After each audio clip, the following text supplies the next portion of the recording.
안녕하세요. 누리입니다. 이번 시간에는 점성학의 행성 중 목성의 신화적 원형에 대해서 함께 알아보도록 하겠습니다.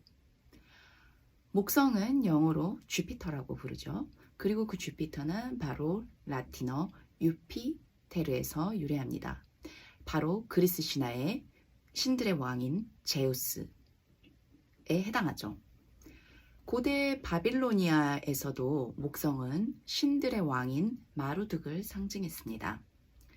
이 바빌로니아의 창조 서사시에 따르면은 마루둑은 세상을 큰 혼란에 빠뜨린 원시 바다뱀 티아마트를 죽이고 그 거대한 시체로 하늘과 땅을 창조했다고 합니다.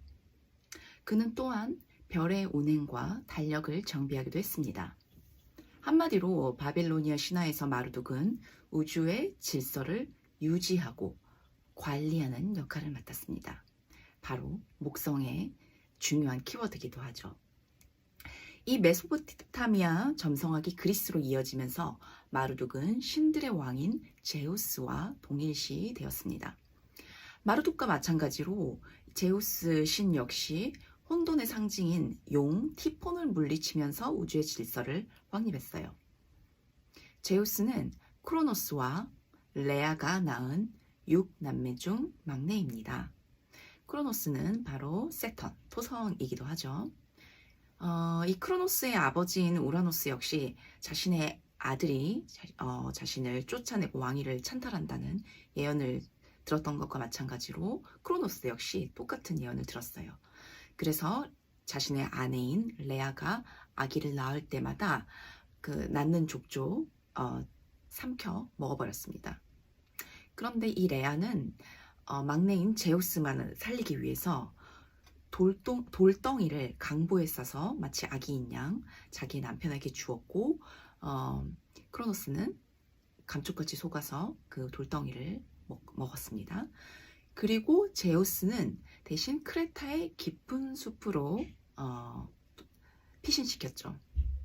그곳에서 어린 제우스는 염소 님프 아말테이아의 보살핌을 받으면서 무럭무럭 자라났습니다. 제우스는 이처럼 형제들 중 유일하게 살아남았고요. 그래서 나중에 장성한 다음에 다른 형제들을 구출하고 아버지인 크로노스를 폐위하고 마침내 신들의 왕이 됩니다. 크로노스와 티탄족을 지하세계로 유폐시킨 다음에 제우스와 포세이돈 그리고 하데스 이 세 형제는 하늘, 지하세계 그리고 바다를 통치할 자를 결정하기 위해 제비뽑기를 했습니다. 그 결과 제우스는 하늘의 통치자가 되었고 하데스는 지하세계 그리고 포세이돈은 바다를 다스리게 되었죠.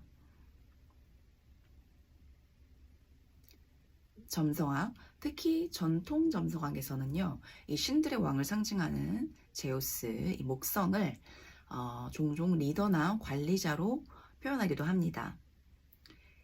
그래서 이제 전통적으로 해석하자면 차트에 만약에 목성이 굉장히 강하다, 내 행성과 강한 각을 맺고 있으면은 법조계나 철학, 고등교육, 종교 직업에 종사할 수 있다고 해석하기도 하죠. 하지만 꼭 그런 직업만 목성에 해당하는 건 아니에요.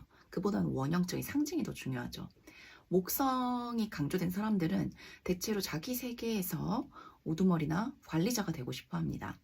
어떤 분야에 있든 목성의 본능적인 동기는 성장하고 확장하고 성공하는 것입니다. 목성인들은 누군가의 아래에서 명령받는 거 그런 거를 굉장히 싫어합니다. 고대 그리스인들에게 있어서 왕은 본질적으로 아버지상을 대표했습니다.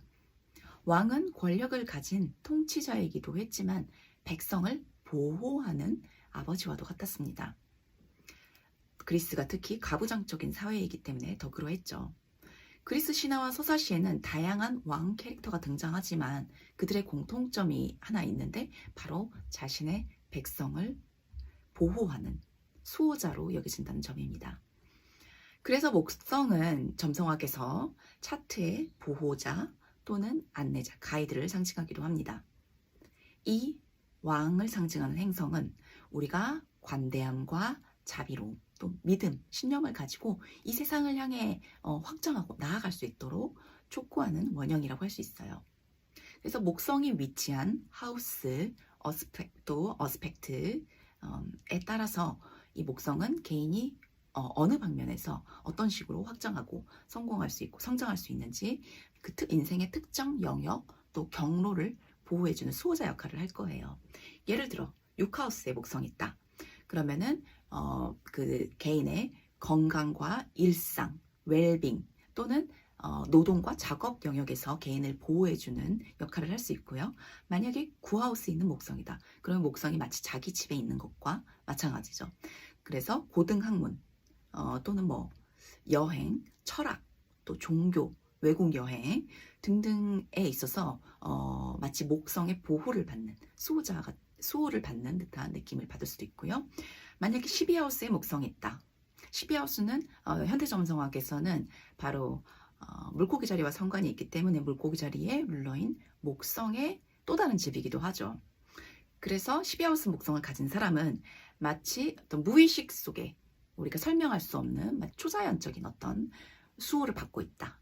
더 조상의 보호를 받고 있다는 그런 신비한 느낌을 종종 인생에서 받을 수도 있습니다. 하지만 실제로 정말 외부의 어떤 초자연적인 힘이나 조상이 나의 수호자이라기보다는 정말로 진정한 나의 수호자는 내 안에 있는 무의식 속에 나 자신의 힘이라고, 내면의 힘이라고 할 수 있겠죠. 자, 점성학에서 목성의 주요 키워드 아까도 잠깐 설명을 드렸지만 바로 제일 중요한 키워드는 확장입니다. 그거는 뭐 정신적인 확장도 될 수 있고 육체적인 확장도 될 수 있어요. 예를 들면 이제 여행 또는 경험을 축적하는 등등을 통해서 뭐 물리적으로 확장할 수도 있고요. 또는 물질적 부호 확장으로도 나타날 수 있습니다. 하지만 또 정신적으로는 또 확장이 일어날 수 있죠. 바로 교육이나 학문 영역, 종교 영역, 신학 영역, 또 철학 영역 등을 통해서 정신적인 확장을 추구할 수도 있습니다. 목성은 전통 점성학에서 흔히 대길성으로 불립니다. 행운의 별이죠. 하지만 목성이 저절로 우리에게 행운을 가져다 주는 것은 아닙니다.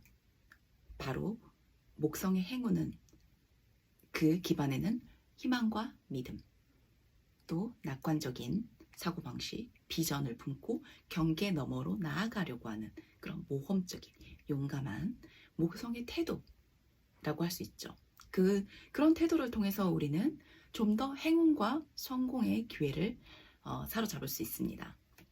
만약에 우리가 걱정과 두려움에 사로잡혀서 안전하고 익숙한 경계 밖으로 나가는 것을 꺼려한다면은 우리는 뭐 관계에서도 이상형을 만날 기회도 없어지고 또 더 배우고 성장할 기회도 놓치게 되겠죠. 로마에서 제우스는 때때로 요베라고 불리기도 했는데요.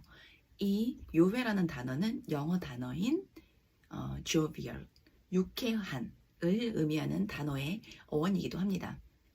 목성이 상징하는 것은 우리가 어떤 어려움, 힘든 상황, 슬픔, 고통 속에 있을지라도 그 상황을 이겨낼 수 있는 바로 희망과 미소, 웃음, 또 밝고 낙관적인 정신이라고 할 수 있습니다. 목성의 방향이 늘 성공과 행운으로 이어지는 것은 아닙니다. 행복으로 늘 이어지진 않죠.